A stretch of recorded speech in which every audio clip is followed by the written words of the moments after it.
ಒಂದು ಕಡೆ ತೀವ್ರತರವಾದಂಥ ಬರಗಾಲ,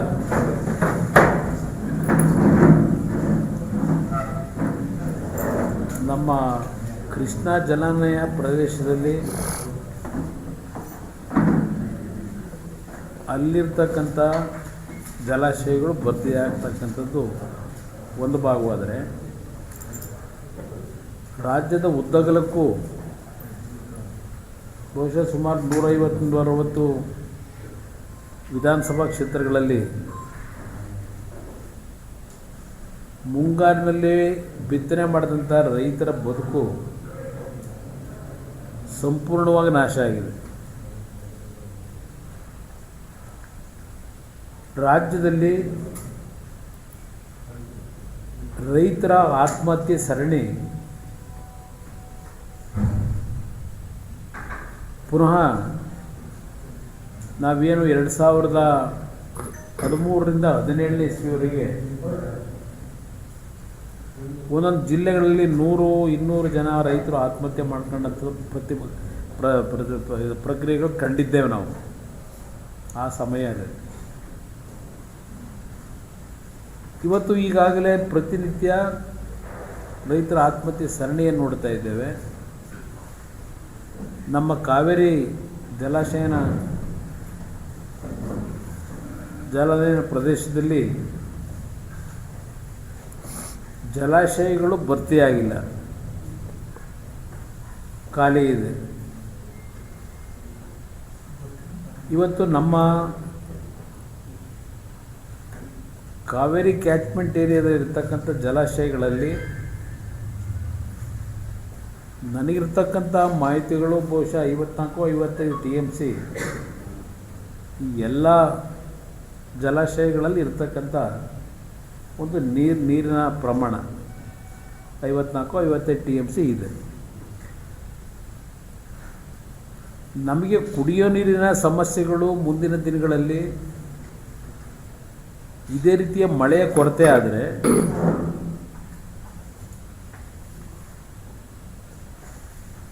ಸಮಸ್ಯೆಗಳಿದೆ ಕುಡಿಯೋ ನೀರಿಗೆ. ಈಗಾಗಲೇ ರಾಜ್ಯ ಸರ್ಕಾರ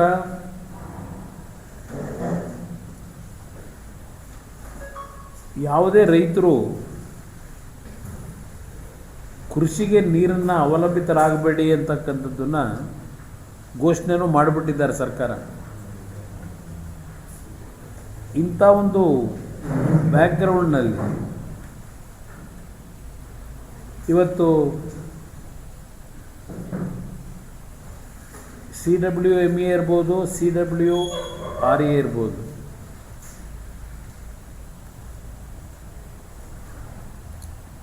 ನಿನ್ನೆಯ ದಿನ ಅಂತಿಮವಾದ ಒಂದು ಆದೇಶ ಮಾಡಿದ್ದಾರೆ.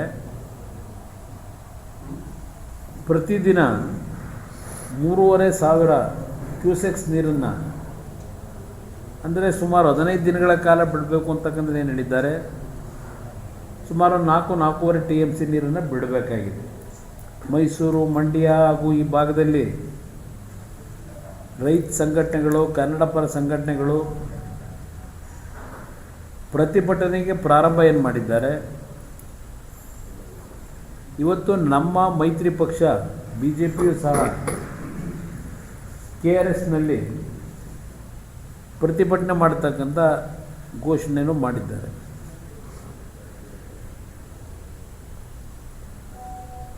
ಈ ಪ್ರತಿಭಟನೆ ಮಾಡತಕ್ಕಂಥದ್ದು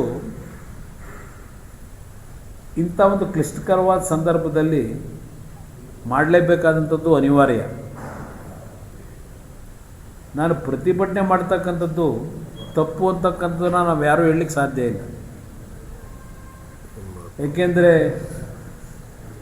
ಕಾವೇರಿ ನದಿಯ ನೀರಿನ ನಿರ್ವಹಣಾ ಪ್ರಾಧಿಕಾರ ತೆಗೆದುಕೊಂಡಂಥ ನಿರ್ಧಾರಗಳಿಗೆ ಸರ್ಕಾರ ಇಲ್ಲ ನಮ್ಮ ಜನ ಮೌನದಿಂದ ಸಮ್ಮತಿ ವ್ಯಕ್ತಪಡಿಸಿದರೆ ಅದೇ ನಮ್ಮ ವೀಕ್ನೆಸ್ಸು ಆಗುತ್ತೆ ಅನ್ನೋದು ನನ್ನ ಅಭಿಪ್ರಾಯ. ಈಗಾಗಲೇ ಇಂಥ ಒಂದು ಸಂದರ್ಭಗಳಲ್ಲಿ ಹಲವಾರು ಸರ್ಕಾರಗಳು, ರಾಜ್ಯದ ಮುಖ್ಯಮಂತ್ರಿಗಳಿದ್ದಾಗ ಹಲವಾರು ಪಕ್ಷಗಳ ಮುಖ್ಯಮಂತ್ರಿಗಳು ಸಹ ಸುಪ್ರೀಂ ಕೋರ್ಟ್ನ ತೀರ್ಪಿನ ಆದೇಶದ ಮೇರೆಗೆ ಅಂತಿಮವಾಗಿ ತಮಿಳುನಾಡಿಗೆ ನೀರು ಬಿಡಬೇಕಾದಂಥ ಅನಿವಾರ್ಯತೆಯನ್ನು ಹೊಂದಿರತಕ್ಕಂಥ ದಿನಗಳನ್ನು ನಾವು ಸ್ಮರಿಸ್ಕೋಬೋದಿಲ್ಲ. ಏನೇನಾಗಿದೆ ಹಿಂದಿನ ದಿನಗಳಲ್ಲಿ ಅಂತ. ನಾವು ರಾಜಕೀಯ ಮಾಡೋದು ಒಂದು ಭಾಗ, ಎಲ್ಲ ಸಂದರ್ಭದಲ್ಲೂ ರಾಜಕೀಯವನ್ನು ನಮ್ಮ ಸ್ವಾರ್ಥಕ್ಕೆ ಉಪಯೋಗ ಮಾಡ್ಕೊಳ್ಳೋದು ತಪ್ಪು ಅನ್ನೋದು ನನ್ನ ಅಭಿಪ್ರಾಯ. ಯಾವುದೇ ಸರ್ಕಾರ, ಯಾರೇ ಮುಖ್ಯಮಂತ್ರಿಗಳಿದ್ದರೂ ಇಂಥ ಒಂದು ಭಾರತದ ಒಕ್ಕೂಟದ ವ್ಯವಸ್ಥೆಯಲ್ಲಿ ಈಗಾಗಲೇ ಕಾವೇರಿ ಟ್ರಿಬ್ಯುನಲ್ನ ವತಿಯಿಂದ ಅವೈಜ್ಞಾನಿಕವಾದಂಥ ರೀತಿಯಲ್ಲಿ ಆ ಟ್ರಿಬ್ಯುನಲ್ಲು ಸಹ ಕೊಟ್ಟಂಥ ತೀರ್ಪು ಬಹುಶಃ ದೇಶದ ಇತಿಹಾಸದಲ್ಲಿ ಎಲ್ಲೂ ಪ್ರತಿ ತಿಂಗಳು ಎಷ್ಟು ನೀರನ್ನು ಕೊಡಬೇಕು ಅಂತೇಳಿ ನಿಗದಿ ಮಾಡಿರ್ತಕ್ಕಂಥದ್ದು ಈ ಒಂದು ಕಾವೇರಿ ನೀರಿನ ಹಂಚಿಕೆಯಲ್ಲಿ.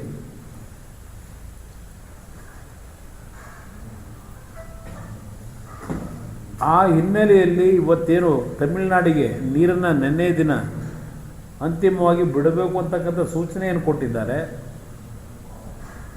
ಸರ್ಕಾರ ಸದ್ಯಕ್ಕೆ ನೀರನ್ನು ಬಿಡಬೇಕೋ ಬೇಡವೋ ಅಂತಕ್ಕಂಥ ತೀರ್ಮಾನ ಮಾಡ್ತಕ್ಕಂಥದ್ರಲ್ಲಿ ಸರ್ವ ಪಕ್ಷಗಳ ಸಭೆಯನ್ನು ಭಾನುವಾರದ ದಿನ ಕರೆದಿದ್ದಾರೆ.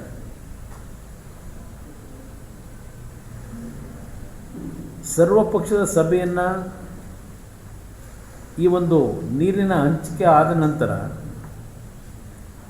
ಬಹುಶಃ 1991ರಿಂದ ನಿರಂತರವಾಗಿ ಸರ್ವಪಕ್ಷಗಳ ಸಭೆ ನಮ್ಮ ಭಾಗದಲ್ಲಿ ಸಮಸ್ಯೆಗಳು ಉದ್ಭವ ಆದಾಗ ಕರೆದಿರ್ತಕ್ಕಂಥದ್ದು ನಡ್ಕೊಂಬಂದಿದೆ ಆ ಪದ್ಧತಿ. ಇವತ್ತು ಈ ತೀರ್ಪೇನು ಕೊಟ್ಟಿದ್ದಾರೆ, ನಾನು ಪ್ರಥಮವಾಗಿ ಈ ತೀರ್ಪಿನ ವಿಷಯದಲ್ಲಿ ಈ ಕಾವೇರಿ ನಿರ್ವಹಣಾ ಪ್ರಾಧಿಕಾರದಲ್ಲಿದ್ದಾರಲ್ಲ, Cauvery water management authority, Cauvery water regulatory authority, ಈ ಎರಡೂ ಸಮಿತಿಯಲ್ಲಿರ್ತಕ್ಕಂಥ ಸದಸ್ಯರುಗಳಿಗೆ ನಾನು ಒತ್ತಾಯ ಆಗ್ತಕ್ಕಂಥದ್ದು, ನೀವು ಎ ಸಿ ರೂಮ್ನಲ್ಲಿ ಕೂತ್ಕೊಂಡು ಡೆಲ್ಲಿಯಿಂದ ತೀರ್ಮಾನ ಕೊಡ್ತಕ್ಕಂಥದ್ದಲ್ಲ. ಇದು ಪ್ರಮುಖವಾದಂಥ ವಿಷಯ. ನನ್ನ ಮಾಧ್ಯಮ ಸ್ನೇಹಿತರ ಮುಂದೆ ಇದಕ್ಕೆ ನಾನು ಡಿಮ್ಯಾಂಡ್ ಮಾಡ್ತಾ ಇದ್ದೇನೆ. ಅವರಿಗೆ 30 TMC ನೀರಿನಲ್ಲಿ ಅದು 27 TMC ನೀರನ್ನು ಉಪಯೋಗ ಮಾಡ್ತಕ್ಕಂಥದ್ದಕ್ಕೆ ಗೇಟ್ ಹಾಕಲಿಕ್ಕೆ ನಮಗೆ ಟ್ರಿಬ್ಯುನಲ್ನಲ್ಲೇ ಅವಕಾಶ ಏನು ಕಲ್ಪಿಸ್ಕೊಟ್ಟಿದ್ದಾರೆ, ಅನುಮತಿ ಕೊಟ್ಟಿದ್ದಾರೆ. ನಾವು ಮೊದಲನೇ ಹಂತದಲ್ಲಿ 30 TMC ನೀರನ್ನು ಶೇಖರಣೆ ಮಾಡಲಿಕ್ಕೆ, ಇಲ್ಲ 27 TMC ನೀರನ್ನು ಶೇಖರಣೆ ಮಾಡ್ಕೊಳ್ಳಿಕ್ಕೆ, ಅದಕ್ಕೆ ನಾವು DPRನ ಪ್ರಿಪೇರ್ ಮಾಡಿ ಕಳಿಸ್ಬೇಕು ಅನ್ನೋದು ನನ್ನ ಅಭಿಪ್ರಾಯ. ಏನೇನೋ ಅವ್ರ ಕಂಡೀಷನ್ ಹಾಕಿ ವಾಪಸ್ ಕಳಿಸಿದ್ದಾರೆ, DPRನ ಪುನರ್ ಪರಿಶೀಲನೆ ಮಾಡಿ ಅಂತ ಹೇಳಿ. ಅದು ಬಹುಶಃ ನಾಡಿನ ಸಭೆಯಲ್ಲಿ ಚರ್ಚೆ ಮಾಡ್ತೀವಿ. ನಾನು ಮತ್ತಿನ್ನೊಂದು ಬಾರಿ ಗಮನಕ್ಕೆ ತರಲಿಕ್ಕೆ ಬಯಸ್ತೀನಿ. ದೇವೇಗೌಡರು ಏನು ಸಲಹೆ ಕೊಟ್ಟಿದ್ದರು ಸರ್ಕಾರಗಳಿಗೆ, ನಮಗೆ ಟ್ರಿಬ್ಯುನಲ್ನಲ್ಲಿ ಏನು ಅನುಮತಿ ಕೊಟ್ಟಿದ್ದಾರೆ ಅದನ್ನು ಮಾಡಲಿಕ್ಕೆ ಏನು ಅವಕಾಶ ಇದೆ, ಅದರ ಜೊತೆಗೆ ಸುಪ್ರೀಂ ಕೋರ್ಟ್ನಲ್ಲಿ ಯಾವ ನೀರಿನ ಹಂಚಿಕೆ ನಮಗೆ ಟ್ರಿಬ್ಯುನಲ್ನಲ್ಲಿ ನಾನು 2006-7 ಮುಖ್ಯಮಂತ್ರಿ ಇದ್ದಾಗ ಅಲಾಟ್ಮೆಂಟ್ ಆಯಿತು, ಅಲೋಕೇಶನ್ ಮಾಡಿದ್ರು 4 ರಾಜ್ಯಗಳಿಗೆ. ಅದನ್ನು ನಾವು ಮತ್ತೆ ಸುಪ್ರೀಂ ಕೋರ್ಟ್ನ ಮುಂದೆ ರಿವ್ಯೂ ಪಿಟಿಷನ್ ಹಾಕಿದ್ದು ನಾನು ಮುಖ್ಯಮಂತ್ರಿ ಇದ್ದಂಥ ಸಂದರ್ಭದಲ್ಲಿ ನಾವು ವಿರೋಧ ಮಾಡಿ. ಅದು 2018ಕ್ಕೆ ನಾನು ಮತ್ತೆ ಮುಖ್ಯಮಂತ್ರಿ ಆದಾಗ 14.5 TMC ಹೆಚ್ಚುವರಿ ನೀರು ನಮಗೆ ಕೊಟ್ಟಿರೋದರಲ್ಲಿ ಹಂಚಿಕೆ ಆಗಿದ್ದರಂಥದ್ರಲ್ಲಿ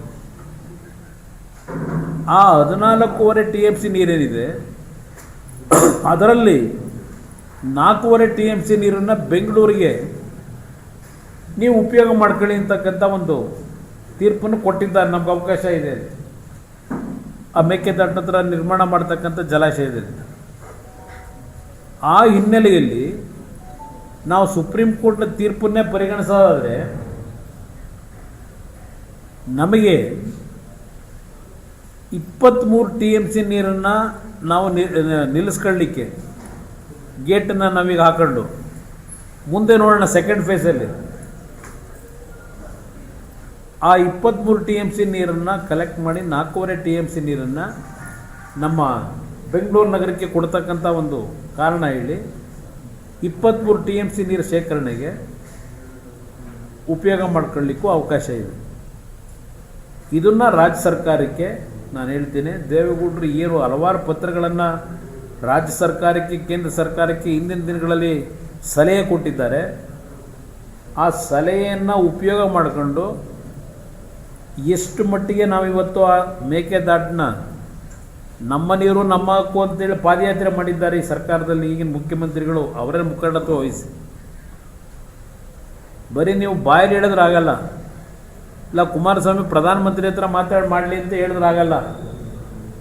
ಇಲ್ಲಿ ಟೆಕ್ನಿಕಲಿ ನಾವೇನು ಮಾಡಬೇಕು ಅದನ್ನು ನಾವು ಕಾರ್ಯರೂಪಕ್ಕೆ ತರಬೇಕಿಲ್ಲಿ, ರಾಜಕೀಯ ಅಲ್ಲ. ಮೊದಲನೇ ಹಂತದಲ್ಲಿ ಎಷ್ಟು ನಾವು ಕನ್ವಿನ್ಸ್ ಮಾಡಬೇಕಾಗ್ತದೆ, ನೀರನ್ನು ಶೇಖರಣೆ ಮಾಡ್ತೀವಿ, ಅದನ್ನು ಬೆಂಗಳೂರು ನಗರಕ್ಕೆ ಕುಡಿಯೋ ನೀರು ಉಪಯೋಗ ಮಾಡ್ಕೊಳ್ಳೋದು, ಹೆಚ್ಚುವರಿ ನೀರು ಇದ್ದಿದ್ದನ್ನು ತಮಿಳುನಾಡಿಗೆ ಬಿಡ್ತಕ್ಕಂಥದ್ದು. ಇಂಥ ಪರಿಸ್ಥಿತಿಗಳಲ್ಲಿ ಉಪಯೋಗ ಏನಿದೆ ಅದನ್ನು ಮನವರಿಕೆ ಮಾಡಿಕೊಡ್ಬೇಕು. ಅದ್ರ ಜೊತೆಗೆ ನಮಗೆ 23 TMCದು ನಾವೇನಾದ್ರು ನೀರು ನಿಲ್ಲಿಸ್ತಕ್ಕಂಥ ತೀರ್ಮಾನ ಮಾಡಿ, ಇಲ್ಲ 27 TMC ನೀರನ್ನು ನಿಲ್ಲಿಸ್ತಕ್ಕಂಥ ತೀರ್ಮಾನ ಮಾಡಿ ನಾವು ಮುಂದೆ ಅರ್ಜಿ ಹಾಕೊಂಡಾಗ ನಮ್ಮ ಪರಿಸರ ಇಲಾಖೆ ಅವರೇನು ತೀರ್ಮಾನ ಕೊಡ್ತಾರೆ ಇನ್ನೂ ಗೊತ್ತಿಲ್ಲ ನನಗೆ. ಯಾಕೆಂದರೆ ಅಲ್ಲಿ ಆನೆಗಳು ಹಲವಾರು ಪ್ರಾಣಿಗಳು ಇವತ್ತು ಬದುಕ್ತಾ ಇದ್ದಾವೆ. ಅದೆಲ್ಲ ಗಮನದಲ್ಲಿಟ್ಕೊಂಡು ನಾವೇನು ಮಾಡಬೇಕು ಅಂತಕ್ಕಂಥದ್ದನ್ನು ರಾಜಕೀಯ ಬಿಟ್ಟು ಈ ಸರ್ಕಾರ ಇವತ್ತು ರಾಜ್ಯದಲ್ಲಿ ಬರಗಾಲ, ಯಾವುದೋ ಒಂದು ದಿವಸ ಹೋಗಿ ಒಂದು ಫೋಟೋ ತೆಗೆಸ್ಕೊಂಡು ಪತ್ರಿಕೆ ಹಾಕ್ಸ್ಕೊಂಡ್ರೆ ಆಗಲ್ಲ. ಮುಖ್ಯಮಂತ್ರಿಗಳಿಗೆ ಹೇಳಲಿಕ್ಕೆ ಬಯಸ್ತೀನಿ,